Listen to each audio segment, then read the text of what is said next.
Hello and welcome to week 3 of Foster's Forums with Robert O'Hara, the amazing Robert O'Hara. I'm Jason A. Sparks. I'm the president and executive director of Foster's. We're super excited about tonight. For you that are new to us tonight, welcome. For you that have seen our other ones, welcome back. For those that are new, we're using Zoom webinars tonight. So you don't need to worry about trying to shut off your video really quickly or about muting yourself. That's already taken care of. There's 2 features that I do want to explain to you. If you look down below, there's the chat. That's for you. That's for everyone here tonight. If there's something you agree about, if there's something you want to talk to each other about, it's for you. So I'd actually love it if you make sure in the chat that you're talking to the panelists and attendees. Go ahead and put in there where you're calling in from, where you're dialing in from tonight, just so we can kind of get that chat rolling. The other thing I want to bring your attention to is the little Q&A section that is there. This is your opportunity to ask questions of Robert or myself. I would overuse this. This is what we love about Foster's Forum, is that it puts you in conversation with our amazing guest tonight, Robert O'Hara. So as the night rolls on, I'm going to keep track of that and I'll keep looking at that. So make sure that you're putting your questions there. And we try to get to as many as we can throughout the night. If you're new to us tonight, Foster's is a new nonprofit that we started this year. And our whole goal is to provide storytellers with space, time, and resources to develop their story in process without the need for product. We see a need for this, especially in news stories. And we do this in multiple ways. Another huge faction of us is to give a space for actors to connect with their own artistic voice. So we have a few initiatives. One, Foster's Forums, where we're putting theater people in the community in conversation with, in this case, trailblazers in the theater community.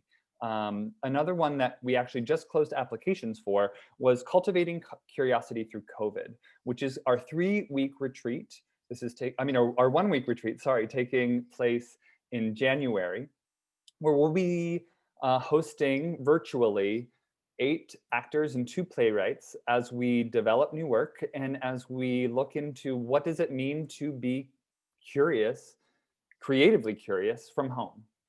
So we're really excited about that. And we're also, as an organization, kind of exploring how we're going to do our spring residency, making sure that we're staying safe as possible while still trying to be here for the community. So we love being here, and we have so many other initiatives kind of simmering, ready to kind of come, but we need your support in able to do that. So if you enjoyed tonight, if you had a good time, and you want to see more of these, there's 2 ways that you can donate to us. You can go to www.fostersresidency.org and make a tax-deductible donation there, or you can, we have Venmo now.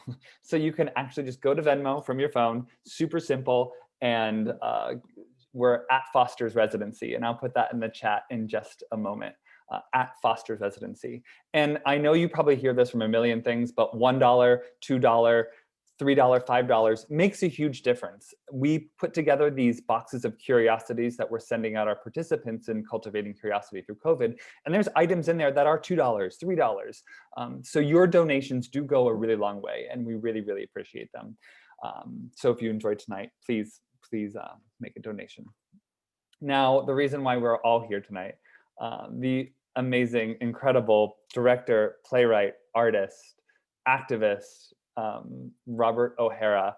Robert is the recipient of 2 NAACP awards, one for Best Direction and one for Best Play. In 2010, he got a Helen Hayes Award for his outstanding new play, Antebellum. He has 2 Obie Awards. He has the Herb Alpert Award.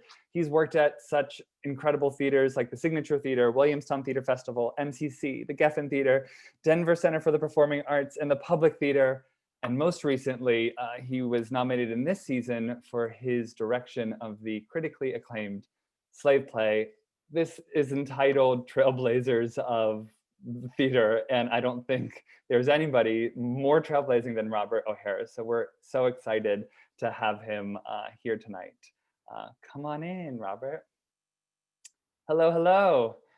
I think it might be. Oh, I think I just muted. Oh, you were good. Oh, hi there. How are you, Robert? I'm good. How are you? I'm so well. I said this to you a million times already, but we're just so grateful you're here with all of us tonight. So thank you. No, thank you. I'm excited to be here. I'm going to start with the first question, and I'm actually going to steal from one of our last Foster's Forums that Ahmad actually did. And where does this time find you right now? Like, whether that's physically, where are you, emotionally, artistically? Like, we're in such a crazy time. Where are you? I'm just ready for it all to stop. Like, I'm ready for it all to just come to like the finale has to be coming up because we've been in this act for a long time. I guess so I'm just ready for the closing number on the presidency, on COVID, on 2020, on Zoom, on all of it. I'm ready for it to fully come to a close and the curtain to drop. That's where I am. Do you think it's close? Do you feel like that we're inching there? I don't know. There's always another act coming. So, I don't know. I'm waiting for whatever other tricks and shenanigans are about to happen. You know, uh, uh, I never am amazed. It doesn't. I'm not. I'm a satirist, and so I've been saying, there's nothing to satirize because you wake up in a living satire. Um, so yeah. Yeah, yeah. Well, speaking of satire, one thing kind of how we've been focusing a lot in this series about artists' own creative process. And one thing that interests me so much about you is I feel that there's very few people that wear the hat of director and playwright at the same time and well. And I think you're one of the people who like succeed with flying colors at that. And you're, I could Booty Candy and Mankind, and I can go on and on about the ones that you've written and directed. But how do you delineate the line as director and playwright when you're both? Or do you not? Or is there not a line there? Or, are you just a creative kind of being? Well, I think that there are certain rules in the room when you're a playwright, and that the director is running the room, and that there's a little bit of grace given to the director, and that uh, if you have notes, there's a certain way to give notes and opinions when you're the playwright in the room, so that it doesn't upset the room. As the director, I actually give the playwright as much room as possible. So when and I guess it's because I've been doing it so long, and because I have never been sort of a director who wants to write or a writer who wants to direct. I've been actually doing them both, so I have a sort of respect for both of them. And one of the things that happens if I'm writing and directing at the same time is that if the writing needs work, then the entire room has to shut down. I'm not going to pretend to be a Superman, and that somehow I can work this out and be in two places at the same time. So I give the room what it needs, and if we have to shut down rehearsal for a few hours or the rest of the day to let the playwright do their job, then we would do that. So I'm very sort of conscious of allowing both the director and the writer to have space in the room if I'm doing both. And when do you feel you the piece will benefit from you being both, and when do you feel the piece benefits from having a voice other than your own? Well, I think that the piece can benefit in either of those situations. I think it's really personal for me if I feel like there's something I want to explore more as the director. Sometimes I'm writing something and I'll do a workshop of it as the director, and that's all I need to explore as the director to help the writer actually sometimes. But it really is depending on what the director's interest is. If I'm going to actually also direct it, I usually like to have work on the play with actors before I hand it off to someone else, just so I have use that skill set that comes with me as a writer. So it really is a personal thing. Sometimes I just want to, be able to show up and then leave and go to a movie or go read a book and not have to answer a question and not have to stay for, a tech rehearsal. Sometimes I just want to be, off into my own life. So that's always enjoyable as well. How did that, like, can you talk a little bit about maybe the first time that you directed one of your own plays? Or, like, what was that? Was it a natural progression? Or, you speak of it, saying how you're continuing basically, as I'm hearing you, work on the play as a director, so was that a natural progression or a natural part of your artistry? I think so. I mean, from very early on, because I never sort of bought into the fact that we need someone else to come tell us what's wrong with our work. Uh, and that that something needs to be fixed. I think that if you have a skill set, then you can bring that into the room, and it can be used by everyone in the room. And so I remember very early on, I come from a very large extended family, and so there were a lot of cousins, and so I was one of the older cousins, and so I would get the kids together and put on shows, and all of a sudden I would be, I guess, directing them, but also having written it. So it was just very natural to do that. But I don't also place any ego involved in it. For me, it's not about power. It's just about a fuller expression of my artistry, I guess, and my Mm. creativity. So this happens also all the time in film. And yet we somehow think, oh my God, you can't write and direct for the stage. You need someone to make sure that you don't go overboard or whatever, or give you another opinion. Sometimes it's just allowing the grace of whatever skill you bring in to be operable in the room. That's so interesting that you brought up about film. We've talked in one of our past Foster's forums. What do you think that is that maybe in theater, or at least the theater industry, and I'm going to speak specifically about the theater industry in New York, where they kind of see you as one thing, where in film we see somebody produce, write, direct, and act in something. That is much more rare, I've found, in New York. And why do you think that that is so? Why do you think that maybe we're not as open as a theater community to that? Well, I think it all comes down to white supremacy. Mm. It comes down to the way we teach theater, and that it being a elitist art form. And somehow, you need someone to tell you how to express yourself. Mm. And I think, even in the writers that we're supposed to be reading, and that is being taught to us. And there's a supremacist idea that somehow this is right and everything else is abnormal. Mm. But I just don't buy into it, and I never have. I think that once again, I think if I was a writer who's sort of like, oh, I want to direct, that's a different thing than if I am a trained director who also can write. Yeah. Uh, so it's not about me, a hobby for me. It is my career. It is my profession. Speaking of that, then on directing, your work is as a playwright. In many times, like Booty Candy, knowing that it's semi autobiographical, and correct me if I'm wrong, but so what is it then that draws you to direct a piece that you have not written? Like, what draws you to wanting to direct somebody else's work? I think the idea of, wanting to only direct what you create, it can be sort of like standing in your own room all day and looking at the same posters, on the wall. I am an artist, and I want to help to elevate and to enhance and amplify other artists' voice and other stories. All the stories that I want to tell don't have to come from me. That is also a trap, to believe that, you are the message, Mm. and that no one else can be a message. So I'm excited when I'm in the room with a young or a new or a play by someone who's not around anymore, because it allows me to fully engage all of my skills, even the playwriting skill, because I can help the writer in a way and speak to the writer in a way that I think people who are not directors. So I sort of I know when to give a note to a writer. I Mhm. know when to allow the writer to not know or to just go away, right? I don't demand that a writer has all the answers. Mhm. and be ready to tell us all the information on the play.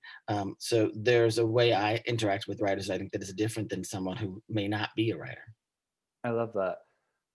You talked about, you know, having a writer that's no longer there, and I think that so much of your work has been new work and brilliant new work, but you've also done revolutionary things with like your Macbeth, the all male version of Macbeth. And looking at that in a new way, though. But do you approach the work any differently? Do you approach, you know, something that has been along as long here as Macbeth as something that is, you know, being written last night?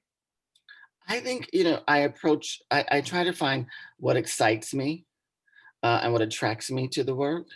And I know that, walking through the world and living in this existence as a Black queer and a Black queer body, I will look at things differently. I look at otherness differently.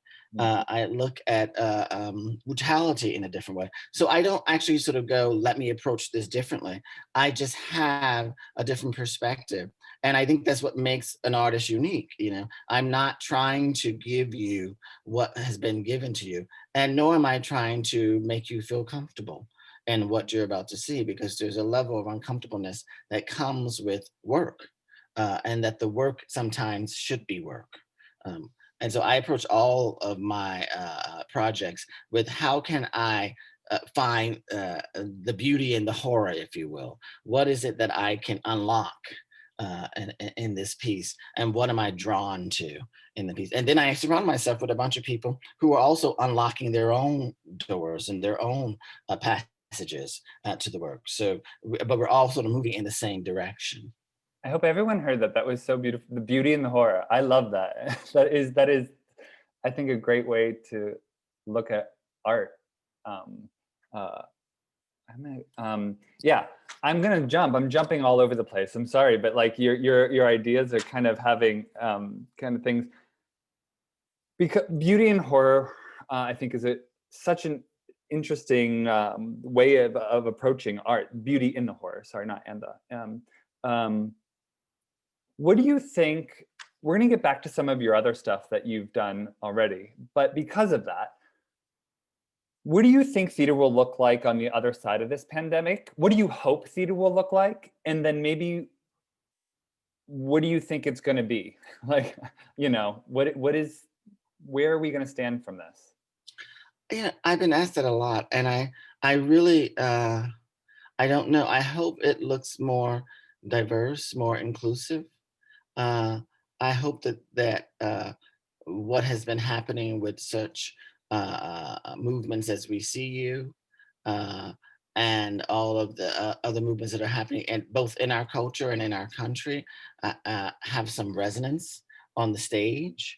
I don't particularly feel optimistic that it will happen immediately, but I think, because I think that some people will be going to reset, and coming back out with the same shit that they were about to come out with.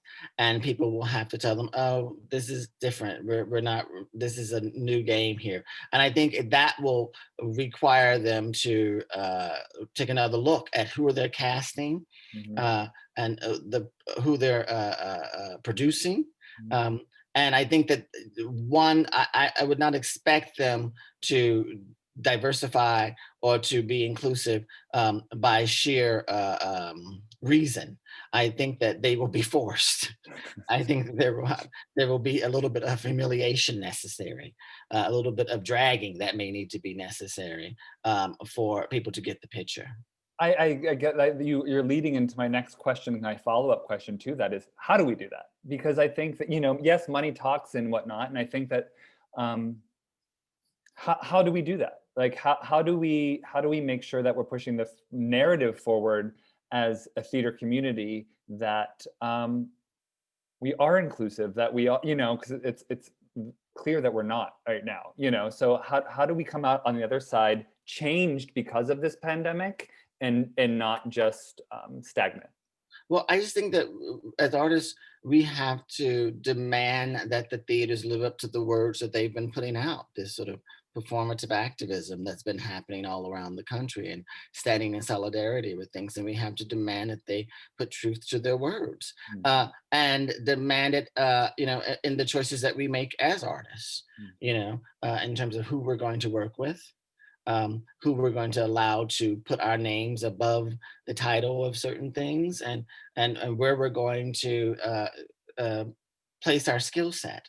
mm, So it really is placing our body. And I would never tell someone don't take a job because of something that happened. But I would say that once you have the job, can you go in and have a conversation as well mm, about what else can be done? What else are you doing? mm, mm, Because I see a flyer with 5 white people on it, and why is that still possible? Why are we still doing that? So I think you can't actually change something just by standing outside of it and going, that's wrong. You have to be inside of it and sort of break out through the inside out. So I hope that more people are going to be held accountable for the choices that they're making in their season planning mm. and in their programming. And a lot of your plays have unapologetically tackled the issue of race. Like, one of them being Barbecue, which I hope everyone was able just to see. You directed and put up a virtual production of it with Today Ticks, had Coleman Domingo in it and Laurie Metcalf, and a really, really great cast. Um, and I actually thought did a really great job of doing a virtual capturing of something. Are we going to see any more of that, do you think, after that? Or are we done with the virtual? Oh, I think we're going to see a lot more of it. I think it's going to be a lot more of it. I know that there is a movement now to sort of um, put stage productions to capture actual stage productions, right? And to like go into studio sets and go into sound stages and build a stage and do the actual play there. Um, and so I think that because it is becoming more, um, I guess, easy to do it, that it will only get better. I mean, what I've refused to do is to do anything live because I just can't watch it when all of sort of the mess ups happen. So I require a level of editing, Mm, just as we would if we had a preview period, mm, you know. And so both for the streetcar and Audible and for the barbecue, it was important that there was a level of editing and finessing that I could do as a director and as a writer. Do you think this is a way to make theater, and I'll specifically say Broadway, more accessible? A Broadway ticket costs $160. Is this a way that we can, or one of the ways that we can make um, art that ends up on Broadway more accessible? I'm not sure. I mean, I love live theater, Mm, and I don't want to encourage this idea of, instead of going to live theater, you should just wait for the virtual capture to come out. I think that instead you should be demanding that the tickets are affordable mm, and that there are tickets that are subsidized, mm, uh, as opposed to, oh, you can't make it. Here's a virtual capture of it. So I think live theater is essential and is communal and necessary. And I want to work at making that something that we invite everyone to, and not just people who can afford it. I love that. Um, I'm going to jump to your Tony nomination for Slave Play. Literally, I wish you could see all the questions that I have here, and I'm like watching the time go by. And want to leave just as another question. I see some questions coming in, but please, everybody, this is your opportunity to ask the incredible Robert O'Hara question. So go ahead and put it in the question and answer section. Your development and your time with Slave Play, I know, like, you had many kind of incarnations and work over years with it. I loved Slave Play. I thought the work, it was shocking to me, but I loved that it was shocking. And there were people that absolutely loved it, and there were a lot of people that had problems with it as well. Were you aware of that kind of in the creative process, and did that affect the creative process at all? Well, when we were first doing it, I was not aware Mhm. as much as when, because I was doing a play by an unknown playwright in on the Lower East Side, Yeah. you know, in a warehouse, basically, So no, I wasn't aware of what would happen afterwards, but I was quickly made aware of it. Mhm. Um, and what I was mostly aware of is that we have to actually be in charge of the way we are presented, uh, and that we have to have some stake in the stories and the context that is being told around our work, because there was a lot of untruths that were told about slave play from people who may not have seen it, but who were affected by the imagery. Mm.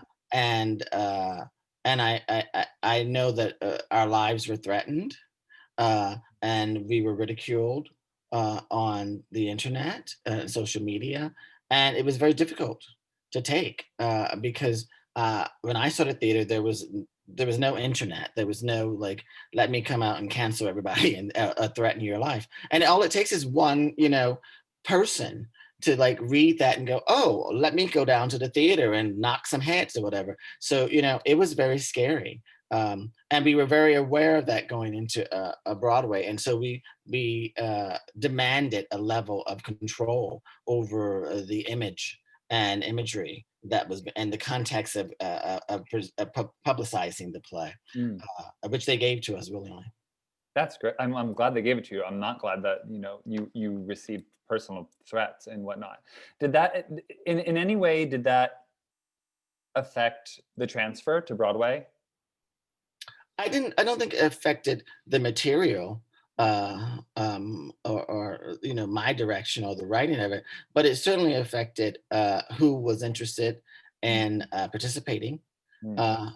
on with it, and also affected how we took care of each other uh, Mm. and how we presented ourselves. So there was Mhm. a lot of care around that, and it was something that I demanded from the very beginning, which I said, I would just not participate unless we had some say over certain aspects of the marketing. And not that I wanted to be to dictate anything, but I just wanted to be able to have an opinion Mm. about it. Because certain times you'll show up at a theater and you're like, wait a second, that poster doesn't look anything like what I'm doing. Who decided on this marker? Who is that person, first of all? And why would you think this is a comedy? Like, so all of this stuff, sometimes you don't have a chance to say, I need to be involved early on, because there are a lot of people talking for the play that are not actually creating the play. Mm. You talk about people talking for the play. I liked that what Slave Play did really well is it sparked a conversation. And this is not to knock escapism theater, because I think escapism theater does have its place in theater, like, that to kind of escape the world around you. That wasn't slave plays, and correct me if I'm wrong. That was not the mission of slave play. But I love that it started a conversation. Was that a goal? Was that kind of as you were working on it? Did you want that to be an outcome of what the audience took away from it? Well, I think in all of my work, but all of theater, I hope that it sparks a conversation, and that there sparks an education also, that you learn something about yourself and about other people and about the world. So I hope all of my work at least sparks that sort of conversation. So yes, it was very much a part of that, and also the play itself is a conversation. There is a hour-long conversation in the middle of the play, and it's amazing to me that you have this outrageous first act and then this long second act that deconstructs the entirety of the first act, and yet people think that we weren't aware of what we were doing, that when the play itself critiques itself as it goes on, Right. which is, I think, what is genius about the play. I think it's what's genius, quite honestly, about all of your work. Like you said, you challenge the audience member. Mhm. Like I think in all, at least the work I've seen of yours, I haven't seen every single piece that you've worked on, but you feel you're never invited to sit back and relax. Mhm. You're invited to engage in that way, and I appreciate that kind of theater that you create. Thank you. I want to get to some of the we oh gosh, we have so many questions. This is really great. I usually say the person's name, but here's an anonymous one. Does your artistic approach differ when you're directing a musical versus a play? If so, how? I I guess it differs in that there is a lot more room to be seated, to a control to be given over. So there's a choreographer, there's a music director, right? And these are things that I don't have the skill set to do, and they take time, and therefore it needs to happen in the space of the rehearsal, and I can't be in control. I can't, stage them and teach them a song and teach them choreography. So it's giving up space in a different way as a director. If you're doing a sort of, non-musical play, then you're in the room for a majority of the time. But there will be days that I don't actually participate in the room as I would in another play. If we're learning music or we're learning dance. So that is the difference, is that how do you manage time and how do you give up space for someone else to come in? Yeah. Would you say artistically it's any different, or you're doing the same thing? Artistically for me is no different. Yeah. It is about finding what the room needs and giving it to them. Hmm. Giving it to and making sure that you have a brain trust, which I call everyone in the room, that is going to elevate the piece. So that is the same no matter what I'm directing. Hmm. Talking about, you said you were collaborating with the music director or choreographer or whoever. Diana asks, how much does collaborating with actors in the rehearsal room change or guide the path of a show that you are writing and or directing? It is everything. I don't come to the rehearsal room with anything prepared. Hmm. I don't come and I don't leave the rehearsal room having to go and do work. I believe all of the work happens in the rehearsal. That's why I will stop rehearsal if I'm the writer, so that I can do the writing. Why should I work all day and then go home and continue working? Like what I mean, this is called rehearsal. So and why should I create this whole thing in my head and then come to the room and I have all these amazing bodies and all these amazing minds here to help create. So to me, it all happens in the room. It is all about what the actors bring into the space. I'm going to add on to that with an own question of my own. Can you talk a little bit about Booty Candy with that? So something that was so personal, kind of handing it over to an actor that collaborates in that kind of way. What was that experience like? Well, that was fantastic because the two of the actors in Buddha Kenny, uh, for the three productions that I directed, remained, and so they would continue to color the characters and what have you. And because much of Buddha Candy is an extrapolation of reality, so while it may be based in fact, it quickly goes out of whack, right? So I'm actually interested in what they build upon what's already there. So I was not trying to make a duplicate of my family, which is impossible. But I was trying to set that off as a sort of springboard for the cast to sort of go wild, and everyone would take it and just go in a different direction. It was actually kind of amazing because I could still see the truth inside of all of their choices. I want to stick on Booty Candy for a second, or a lot of your work, to be honest. But Booty Candy made me think about this. Um, I think that you're a king of satire and comedy, and you use it in a lot of your work. And you use it to tackle issues of race, of gender, of sexuality. Why do you think that comedy and satire is a good vehicle to do that? Because I think that it warms you up to be gutted. It warms you up to actually listen. It relaxes you so that you can then be choked Mm. on something. And it also gives us a sense of protection that I can then remove from you at any point. So it goes back to something I like to say, is that everyone is welcome, but no one is safe. And so that comedy sort of, and also satire, allows you to welcome each other and get them comfortable so that they are ready to be uncomfortable, and they think that one thing is going to happen and then there's five other things happening. So that's how I use satire and how I use comedy, is to set you up. Love that. Love that. Take another. This is a question from Jake. What do you believe is the role of a white artist in conversations of diversity and inclusiveness, the continued fight for social justice, specifically white playwrights, aspiring playwrights?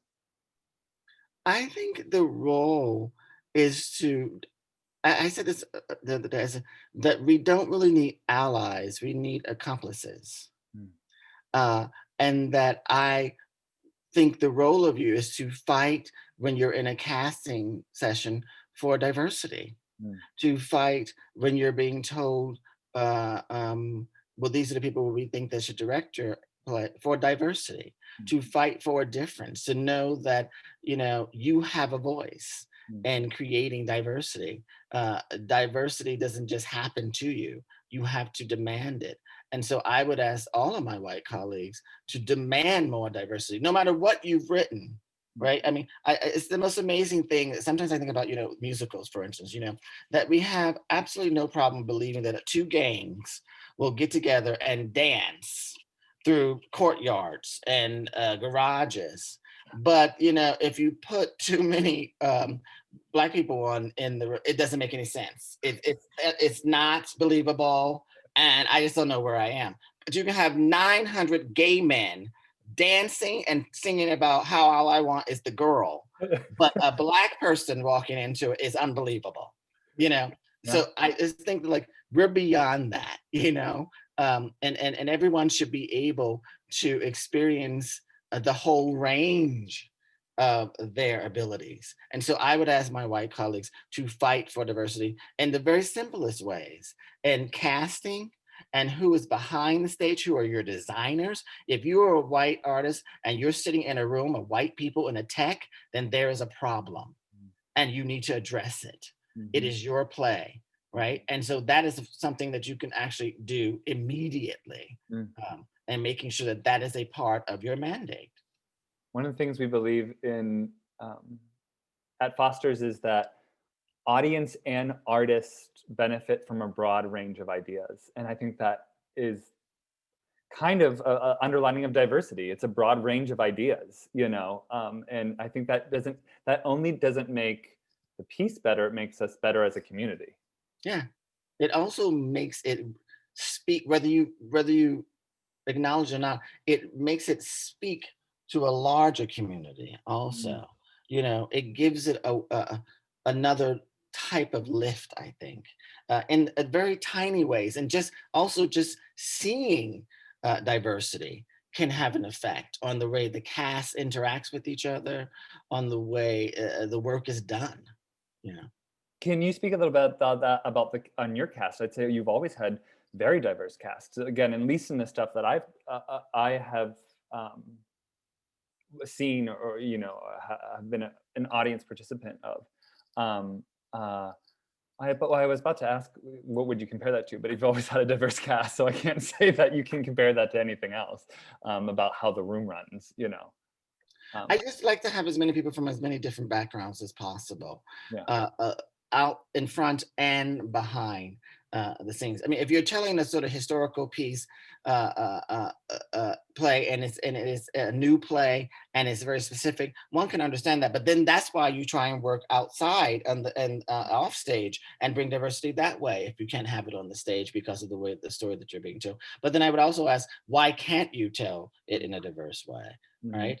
Um, mhm. and then and can that just be for the world premiere? Can you then change it up? There are all different ways to add diversity, and this is also includes women and non-binary and trans individuals. Mhm. All of that is diversity. I love that. This is a great question. It's another one from Diana. We consider you to be a trailblazer, but who would you consider to be a trailblazer or visionary that you look to for inspiration or guidance? Oh, there's first and foremost, there's George Wolf, who was my mentor, uh, and who, uh, I was lucky enough to assist and watch him work for several years. So he's someone I think would be a trailblazer. Yeah. I love that. I completely agree. This is another question. Don has two questions that I'm gonna put together. This year's been crazy. Has the world being turned upside down given you a different way of looking at things or provided you with any new inspirations? And also, what are you currently working on? I'm just amazed. And I say this with all respect. I'm just amazed by what white folks have allowed white folks to get away with Mm, without really sort of like going fully ballistic.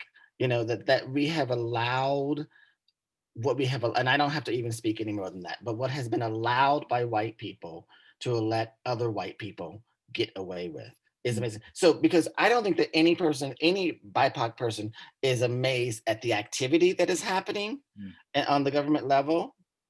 But what I am amazed at is just the profound silence mm, and allegiance mm, uh, from white people mm, for what is going on. And I'm talking about those voted for in office and those not in office. mhm. Um, and so, what am I working on? Um, Or what it's inspired you now, like with that yeah, information, yes. has that has that inspired any art in you? I think that because, it was not new to me that this clown was going to be doing a full clown car exit, that it hasn't really, once again, it's difficult to be inspired to write satire when you wake up and you live in a full satire. Like, there's nothing I can do that can Trump, or all those people around him. So my ideas are sort of like thwarted, I guess, in that if I think of something like, oh, but that's not as crazy as what's going on here. So I think that, some of this, in terms of my new work from me, generating from me, is work that had already been coming out, and that was stopped for COVID. So Mm, there's a couple of musicals that I'm mm. involved in. There's a new play that I've written. A couple of new plays that I've written, and so those are still being brought back when we come back. Yeah, I saw an interview somewhere with Aaron Sorkin where he said, "We'll never see Trump as a character because there's no redeeming quality. Like there's nothing that makes you like care for that person that we need in our storytelling, which I find fascinating. Like really, really fascinating. yeah, yeah. Um, uh, Another question here. You spoke about how we don't need others to tell us how to tell our stories. Have you faced pressure to change the way you want to tell a story? And if so, how have you dealt with it? Well, I would just correct that in that I didn't mean to tell us how to tell our story. We need people to help us tell the story and to elevate the story. But someone to just tell us, what we've gotten wrong, Mm, or how it should be done, because anything could be theater. That is what we do not need. We don't need an overseer to tell us where we're wrong, because the critics will do that momentarily. Um, yes, I they do. have gotten pushback. I mean, of course. I mean, I'm a Black queer playwright, and I'm 50. So there has certainly been pushback. There's certainly been, are you a writer or are you a director? Is it a gay play? Is it a Black play? Why are you writing this? It's too risky. I don't have the courage to do this. I really enjoy your work, but I don't think we can find the people that would want to do your work. So I've been to all of those things have been said to me. And what I have always maintained is that something I think I'm paraphrasing that came from James Baldwin, that once you are prepared to tell the truth, you should be prepared to be alone. So I was always comfortable being alone, being the only person, until the crowd turned around and said, "Oh, wait, are you still here?" Uh, and then it started to change. I mean, when I was starting out, people were going, "Oh, the work is really risky. It's really out there." And now everyone wants to be risky. They're putting risky on their brochures, right? But before, it was like, "We're not so sure. It's a little bit risky." And now everybody wants a gay play or wants something with homosexuals in it or whatever, so that they can check their boxes or what have you. Yeah. So I have certainly been asked to change something or to tone down certain things, and I remember when I was in graduate school, and my chair told me at the end of the first semester that my professors thought I was a little bit too focused on African American issues and homosexuality issues. And I'm like, okay, but did you tell the person behind me that they're too focused on feminism and German expressionism? Like, did you tell the other person that he's too focused on, whatever? But and I just remember laughing, going, "This is a joke. You've known me for 3 months, right?" And we're sitting in Harlem, by the way, and um, so yes, there has always been somebody at the back of the door going, you should change it up. But I also have a saying that I will not be limited by your imagination. Mm. Uh, and that's important. And I say that to myself, that just because I can imagine it doesn't mean that it is not imaginable.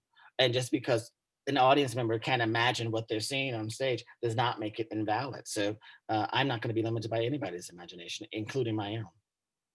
I would say, with what you just said, I find your work very courageous, as somebody, viewing your work from the outside.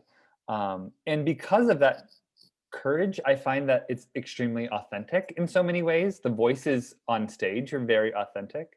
What advice would you have somebody for a young playwright like that, that wants to write from a different perspective? What advice do you have for someone like that? I think, is that old adage, you always start with what you know. I mean, even if you, I mean, I have a play set on in a spaceship that is coming out when we come back. And I know nothing about spaceships. And so then the play becomes about how I know nothing about spaceships. All I know is about the spaceship movies, right? And so it's a take on that. So I think it always is, and it's also incredibly universal if it comes from a truth inside you or a question inside you. It changes if you're sort of like being hired to write a television show, and there's a group of people, and your mandate is to make sure the jokes land at this amount of time or whatever. That's a different set of writing, and that's valid. But I think if we're talking about playwriting, it always is best for me when I feel like the person who's telling the story has some skin in the game. Mm. Uh, and has, so often I will sit through a play and we'll get 2.5 hours to the end, and I'm like, that's it? Like, oh, you didn't love your mother doesn't love you. That's the entirety of 2 hours that we've gotten to, is that mom never cared for me. I'm like, I say that you should put as many ideas as possible in the air, uh, and let those sort of bubble up, as opposed to let me try and see how I can stretch these 3 ideas into a 2.5 hour play. That's what I find exciting, is when there's so many ideas inside the space that it reverberates. Is that your in as a playwright? Like, can you talk about, like, what is it that makes you put pen to paper? Like, what is it that makes Robert O'Hara be like, this is the idea? Like, what is that spark? Well, there are some people still waiting for me to put pen to paper, some commissions. I think, what I do is I try and do as to fill myself up with as many different things. I love watching films. I love certain television shows. I love reading when I can, and when I can quiet my brain to do so. I love conversating with my friends. That's always something that's very exciting, and doing sort of one-on-one, sort of like dinners or what have you. So I think living my life to the fullest and enjoying my friends Mhm. is always helpful for me to be creative, because I think that there's a blind spot that comes up if we're too focused Mm, on something, mm. right? And sometimes we have to sort of walk away and put it away in order for us to come back at it with new eyes. Um, so yeah, I mean, my creative process is when it's ready, it's ready, you know. Mm. I love So that. I try to have as many different things in the air so that I'm not going, oh, wait a second, I still have to do that play I was supposed to write 10 years ago, because that is a trap also. It's one of our main things at Foster's that we sing, like, art is not a product. That is not, you know what I mean? Art is never a product. That's not what becomes good art. So Jake has one more question on this. Can you speak a little bit more about writing from an autobiographical starting point? How do you reason with truths you know with your life, family, memory, and the way it can best be presented dramatically Oh, or comically, if you know? I start absolutely with having no allegiance to truth, Yeah. no allegiance to fact, right? I am a storyteller, and I demand the right to fuck it up, change it up, lie, make shit up. right? There is nothing more boring than to see, when she was alive, my grandmother talking. Your grandmother is not theater. Even though we may think that she is theater, watching her talk for 2 hours is not theater. You're going to have to make some shit up, right? And so I use all of the, whenever there's something autobiographical, I start with something that is a little bit off about it, because sometimes, I mean, especially in booty canning, the things that are that you think are completely and totally out of bounds is actually the actual truth of the scene. Mm. And that everything else I sort of made up, all the quietness, all the sort of mundane stuff I've made up. So I try and find something that I guess gravitate towards. For instance, in booty canning, my mother would always say things 3 times.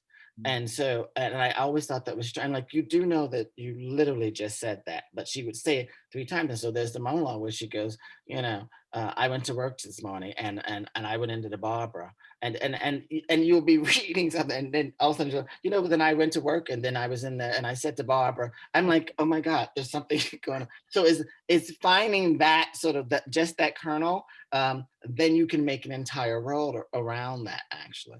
But to try and do an autobiography, that's a different type of writing, and I also maintain the right to lie about everything. I love that.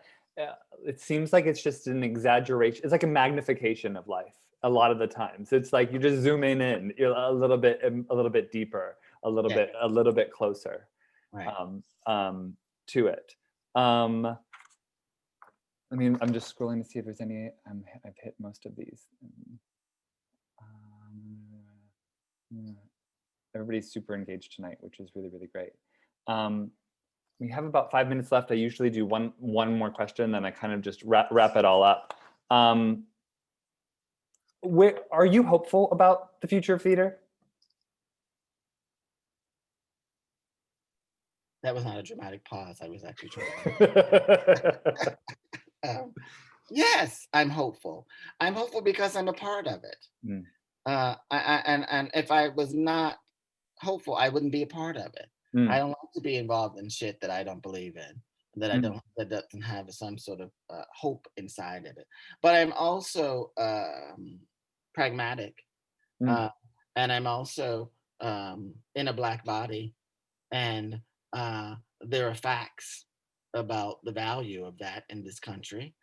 So I don't have the luxury to be just hopeful or just optimistic or just pragmatic. I also have to put myself in places that I feel safe and protect myself. I love that. Not to cut you off, Ahmad Simmons just asked, as a queer Black man, what makes you feel safest today?